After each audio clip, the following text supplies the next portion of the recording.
Today on the show, we've got the Godfather of Persuasion and Influence, Professor Robert Cialdini. It's a mistake to use the word opinion because when you ask for someone's opinion, you get a critic. If instead you change one word and ask for their advice, you get a partner.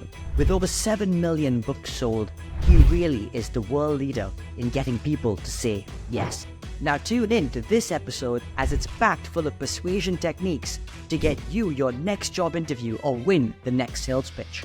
You get these people to start committing themselves to your strength, and they start telling you out loud and telling one another why they found you attractive. And he said, I got that job. So don't miss out to up your game and get people to say yes to you. So truly, welcome to the show, Bob. It's a real honor to have you on. Glad to be with you. Well, Bob, from me as well, amazing to have you on. I have to say, in the scheme of things of influence, we were super pleased that you said yes. And so actually, Richie did a bang-up job of influencing at some point. But jesting aside, it's you're in a UK sense, you would be marketing royalty. So tremendous to have you on.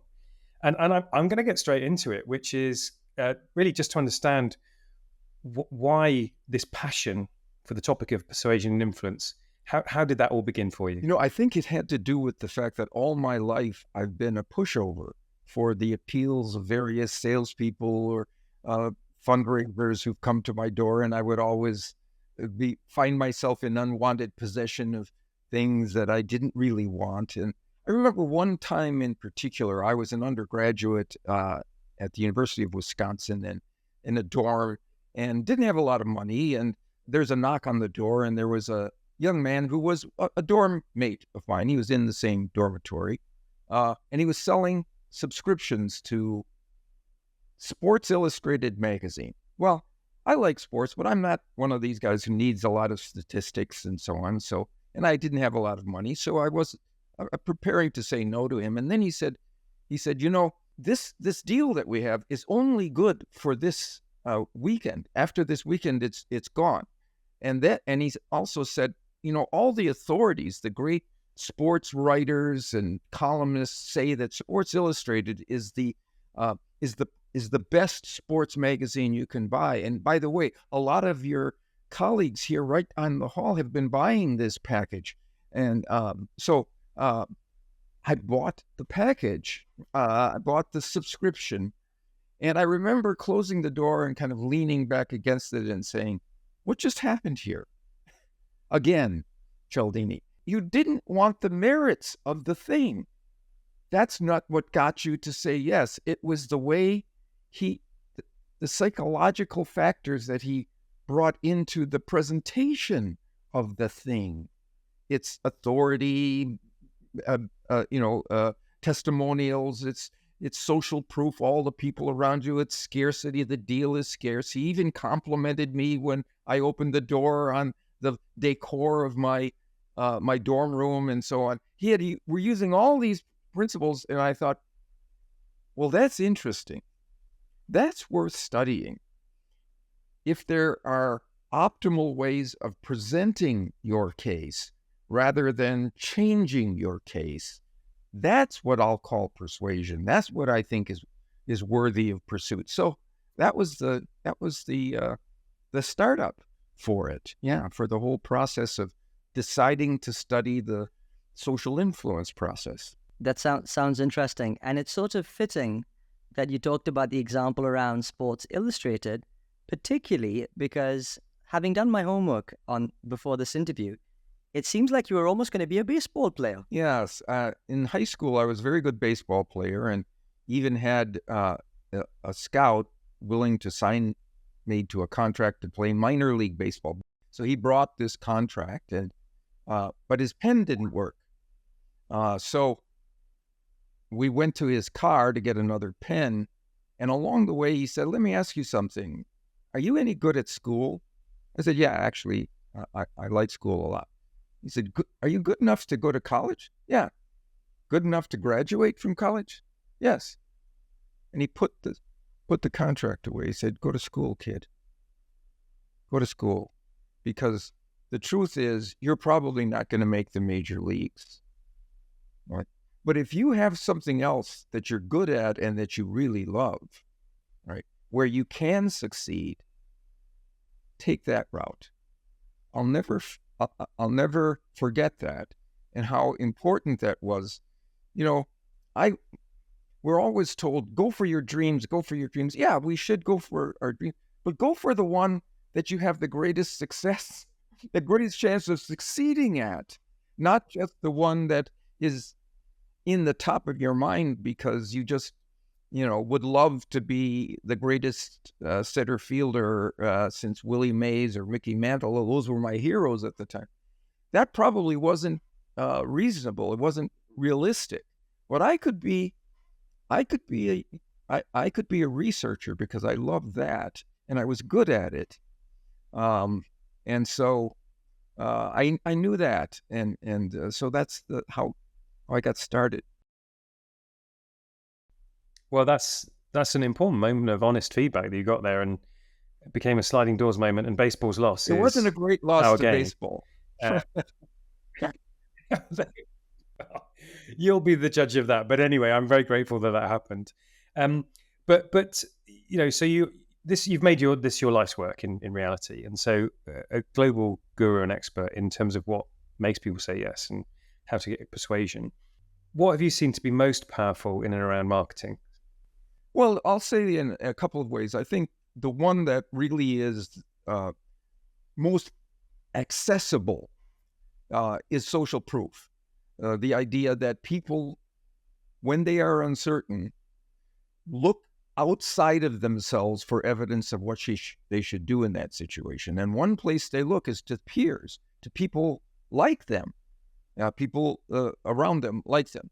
And because of the internet, we now have access to all kinds of evidence of what other people have been choosing, right, in various kinds of marketing scenarios, various kinds of products and services and so on.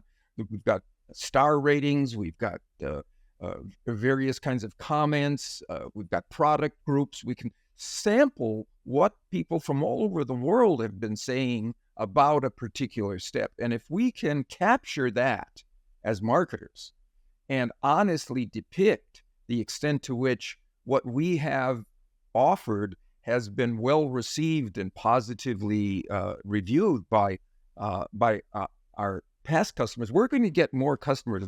So that the point is to capture that information. The same thing goes with authority. If we've got true experts who are testifying, our job is to go and recruit that information and bring it into the messaging that we do, because that's another place that people look when they're uncertain. It is to what the authorities are saying in the particular domain. And that reduces their uncertainty and gets them off the fence. They're willing to move now because their uncertainty has been reduced. So those are a couple of things that are, I think, really available to marketers, but we have to go and find them. We have to honestly uncover that evidence and then bring it to top of consciousness. But there's another one that I'm really intrigued by these days. It's a new principle of influence. When I wrote my book Influence, there were 6. I've since added one to the new version of it. It's the one over my shoulder here. A principle called unity, which proclaims correctly, I think, that people say yes to those who they think are one of them, those who share a category, an identity, a set of values or goals, right? And they feel a sense of we-ness with those individuals and a sense of partnership with them.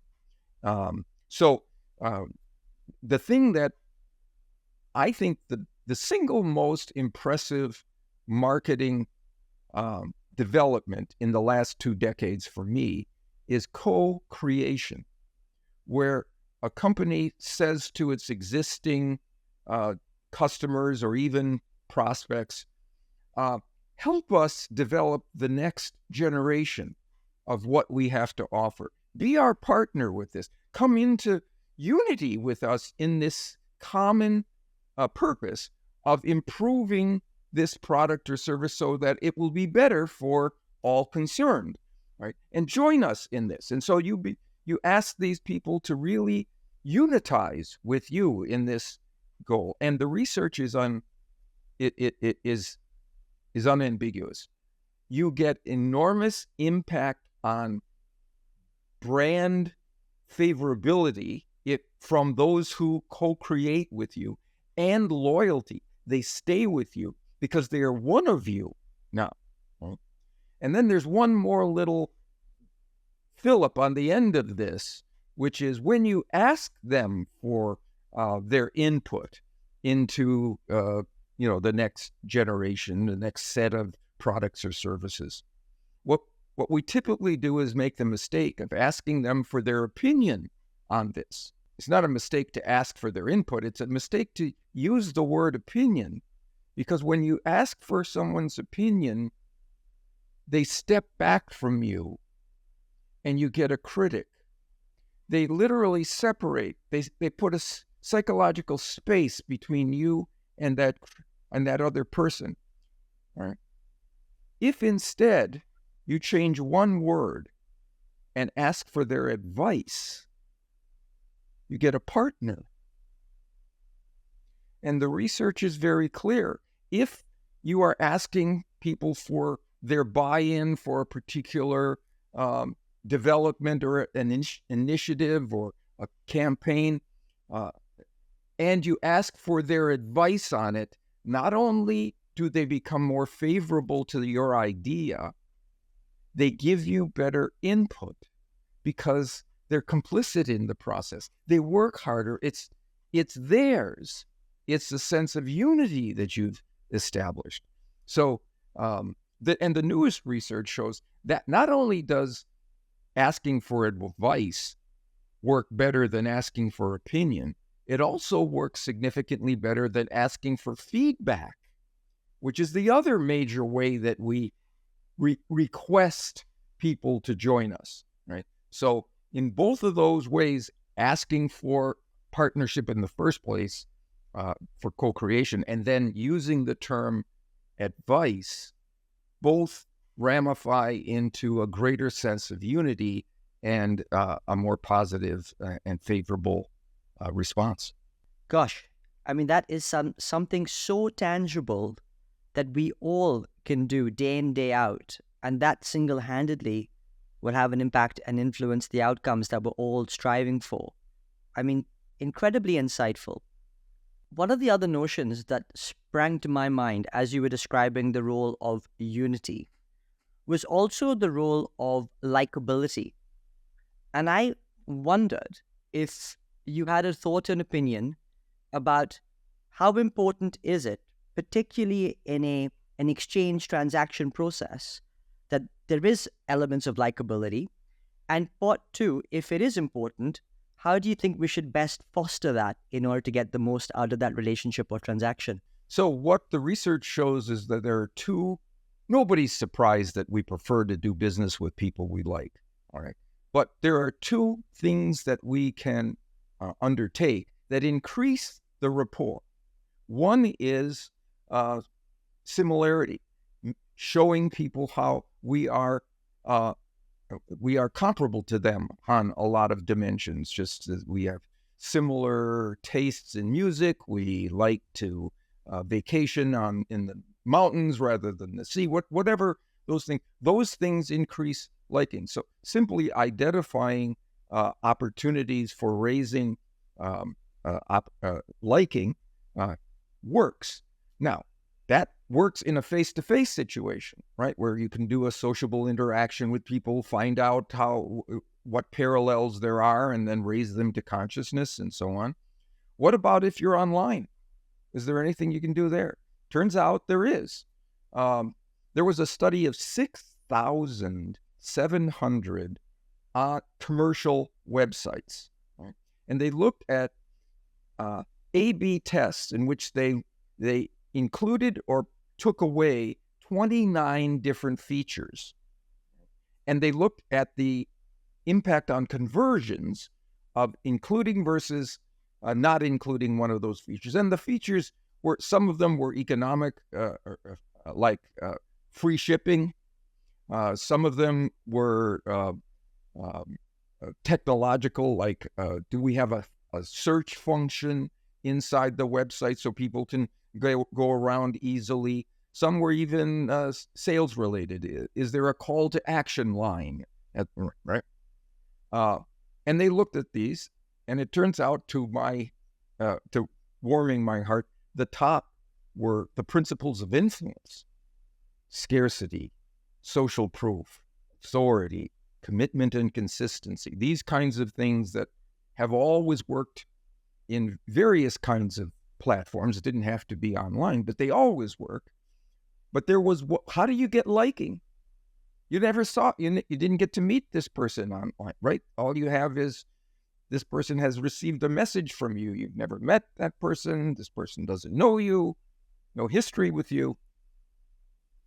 It turns out if there was a welcoming statement on the landing page that said, "Hello, welcome to our site. We're so glad that you're with us." The way you would welcome somebody who came to your door, approval, significantly more conversions before they ever got to the products or services on the site. They were put in a psychological state of mind where they liked the merchandiser more, who welcomed them.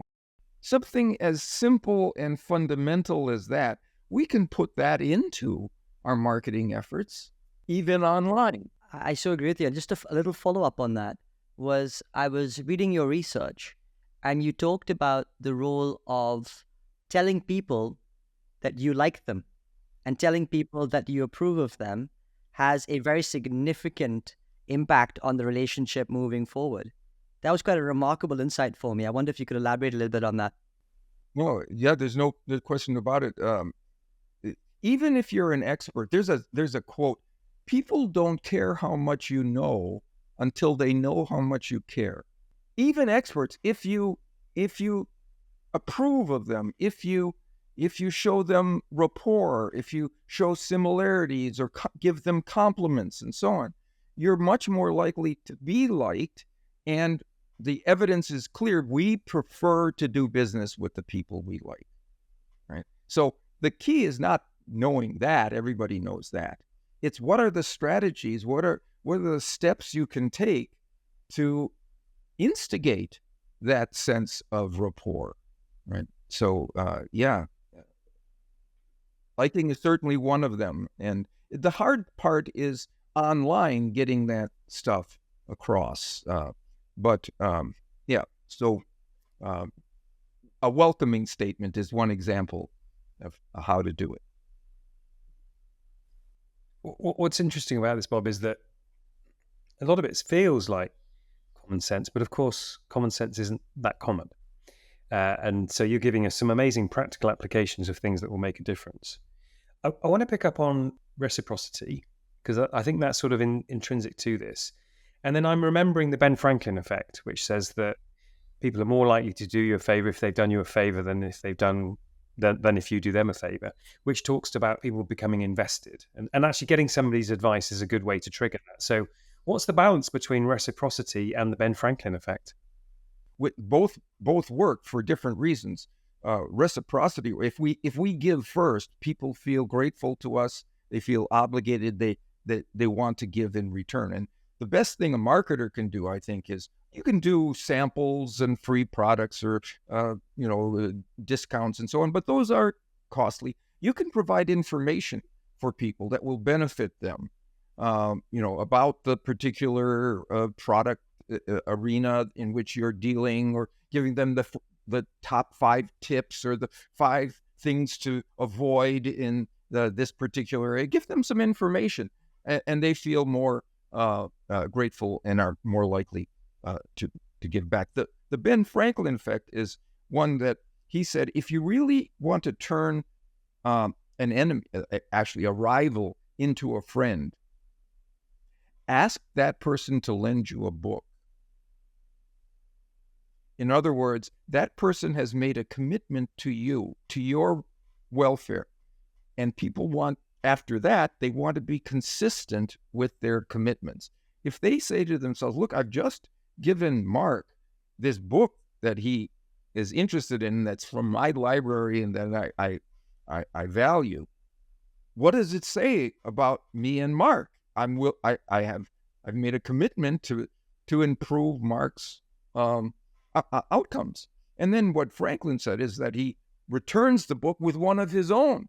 And he says, and here's one I think you would like, right? So now you've got people committing themselves to one another's well-being. And he said he went from a rival to a friend with that particular gentleman. But I'll tell you something about the commitment and consistency principle. I know Richie started off by saying some of your audience members are looking to do well in a job interview. Well, the principle of commitment and consistency works there. I have it's not a friend of mine. He's an acquaintance of mine who says that he read my book and decided to change the way he approached job interviews. He was not having a lot of success with them, but he was using the standard approach that we're all told to say, I'm very glad to be here, and I want to answer any question that you would have for me. I'd be happy to do that, right? He then said, all right, if you think about commitment and consistency, he said, I'm very glad to be here. I want to answer any of your questions, but I wonder if you could answer a question for me first. Why did you invite me here today? What was it about my resume? What was it about my background and experience that brought you to find my candidacy attractive? And he said, you get these people to start committing themselves to your strengths.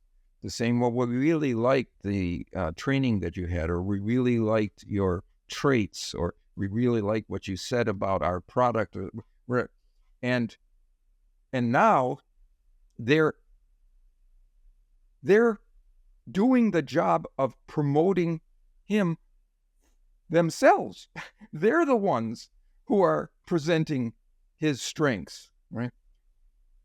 He says he's gotten 3 better jobs in a row using that strategy. Ask people to commit themselves to something they already like about you, but make it public. Say it in my presence, and now they want to be congruent with with the position that they've taken. That's the principle of commitment and consistency. I'm blown away by that. I mean, I think that is so insightful. It is just something that I've never heard before in this context. And I can see how effective that principle playing out might be for people looking to get an opportunity. So thank you for that. Yeah, so I put that example in my book, the new version of my book, and I got an email from a guy who said, I'm in sales, and I thought this would work in sales too. He said, very often, we're in competition with other vendors for a particular job, right? A particular deal. And we'll come in and there'll be an interview, and then some people from the company we're trying to sell to. And I'll say that, I'm very glad to be. Why did you decide to have us come in and compete for this job? And they start telling you out loud and telling one another, because often it's a group. They start telling one another why they found you attractive. And he said, I got that job. I got that sale when I did that. Now, that's not going to happen every time. Nothing is 100%. This isn't magic. This is behavioral science. But you increase the odds of your success if you harness these universal principles of social influence in the way that you present yourself. That's what that guy did outside of my dorm room. He harnessed authority and social proof and scarcity and liking, and I bought something I didn't truly want because of the power of those principles. So what we have to do is make sure that what we do is honestly present that information. Only when it's honest do we get long-term partnership with people, because they recognize that, oh, we've been telling them the truth. It isn't magic, but it is incredibly clever. Does it matter if people know these principles? So you've got to be honest, but does it matter if people know these principles? Do they have a guard against them? Is there a bit of a firewall if they know they're being influenced in these ways? So what I say to that is they ought to be, provided those principles are being used to exploit them or manipulate them towards something that is not really right for them.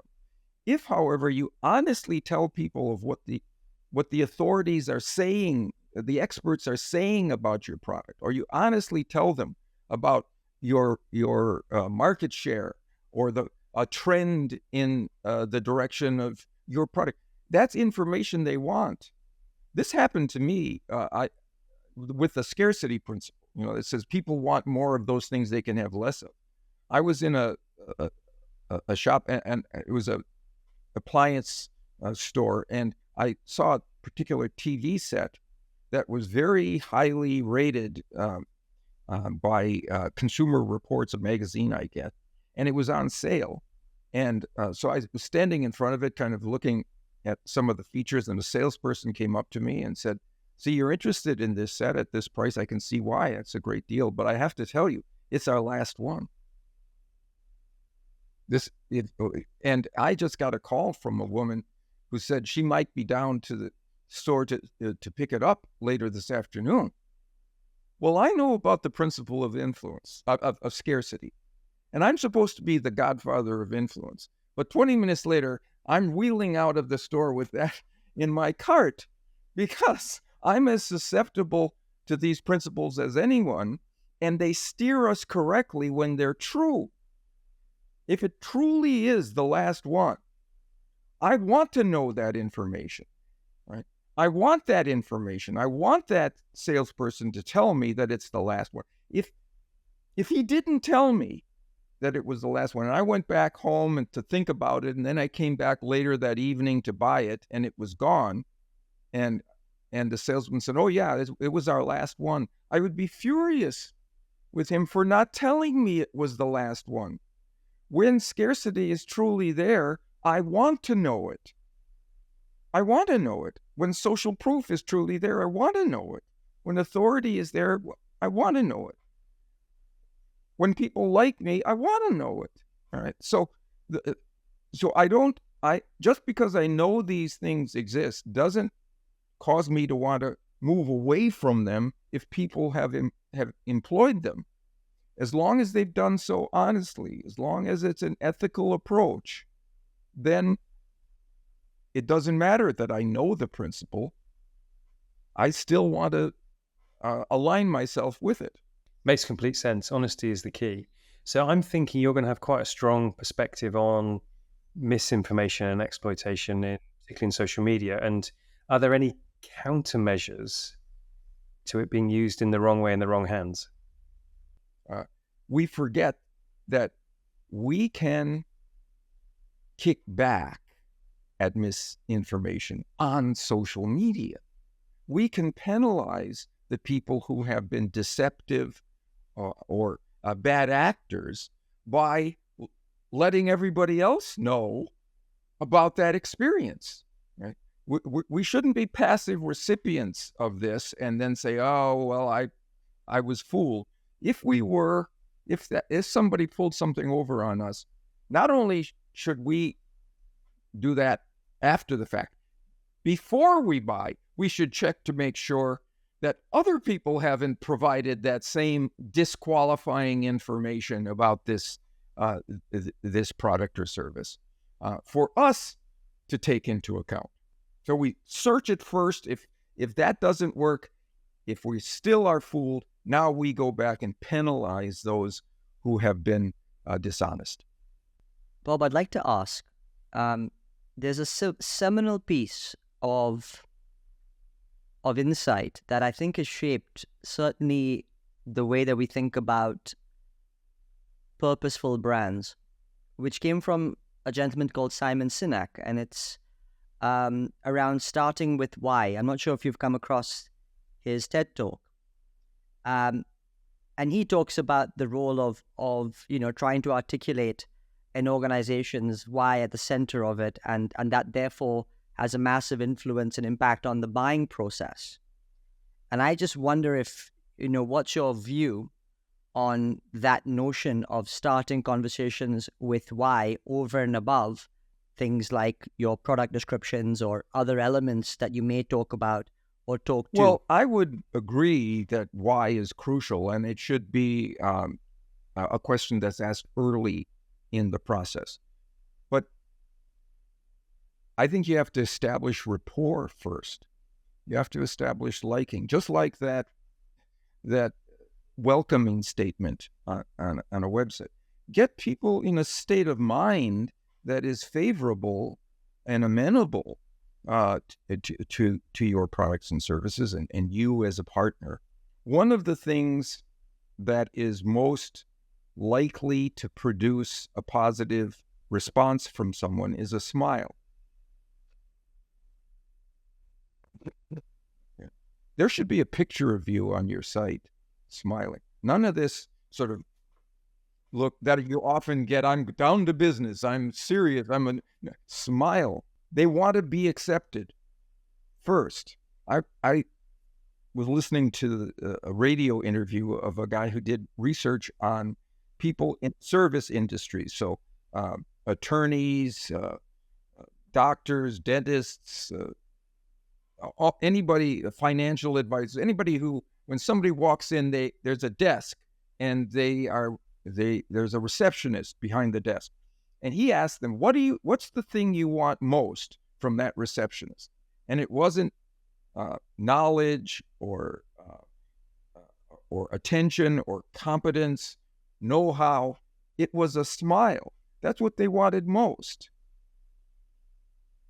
We're fools of the influence process if we don't, because we do like the people who are coming to us. We do like the people who come to our sites and want to do business with us. We ought to show them that, even online, with a welcoming statement or a photo of us smiling at them. Here, the power of a smile.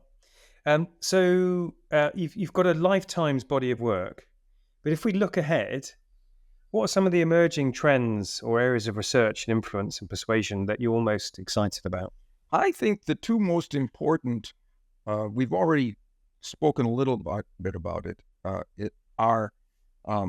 we've got to do a better job with persistence and resistance. That is, we should be finding ways to make the effects that we create, the purchases, persist beyond that exchange. Right? How do you get people to want to continue to be your partner in this, to be loyal to subsequent products or services that you have to offer? Right? The durability of that relationship is important. So I wrote the book Influence, and that's about the persuasion process. What do you put into your message to get people to say yes to you, right? And we've talked about some of the principles. I also wrote a book called Pre-suasion, which is, what do you put into the moment before you send your message to put people in a state of mind that is conducive to a partnership with you, right? What's left? Persuasion. What do you do after the sale, after the purchase, after the agreement, after the contract, after the negotiation that solidifies it? So that's the one I would most like researchers to dive into, because a lot of the effects that we see in behavioral science are based on just a one-time exchange. I think that's naive to think that that's optimal. It's certainly good, but it's not optimal. It should be a one-time exchange that lends itself to subsequent future fruitful exchanges. Yeah.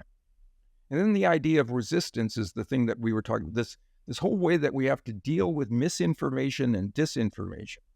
I'm truly worried about deep fakes and the kinds of contortion of reality that's possible, where we're not sure anymore what's real. We have to be able to penalize those people who do that to us. In every major country, there are laws against dishonest advertising, false advertising, right? We should have penalties for anybody who does misinformation or disinformation online. We should be able to sting those folks so that they're less likely to do it in the future. Couldn't agree more with that sentiment, Bob. Absolutely. And it's an amazingly momentous occasion, the 40th anniversary of your book Influence, which is just behind you there. I can only imagine what a remarkable journey it's been, and so satisfying, perhaps, knowing the amount of people that you've been able to impact and influence along the way. Did you ever, and as Steve Jobs says, you can only join the dots in hindsight, perhaps, but did you ever think back in the day when you were just kicking off as a researcher that you'd have this level of influence and impact? I didn't, because the book was the first attempt to present behavioral science, the accumulation of behavioral science on the topic of persuasion to a popular audience. No one else did. So I wasn't sure that was going to be successful at all. But it was. This book has been good to me. I have a colleague in Poland, Professor Wilhelmina Wosinska. She said to me, Robert, your book Influence is so famous in Poland, my students think you're dead. Which was that it was a sobering but affirming comment at the same time. So yeah, I have to feel good about it looking back. And as you said, the book has been good to you, but it's also been good to us, and all the work that you've done around it as well. So fabulous to have you on the show, Bob. I can't thank you enough. I enjoyed it. Good questions.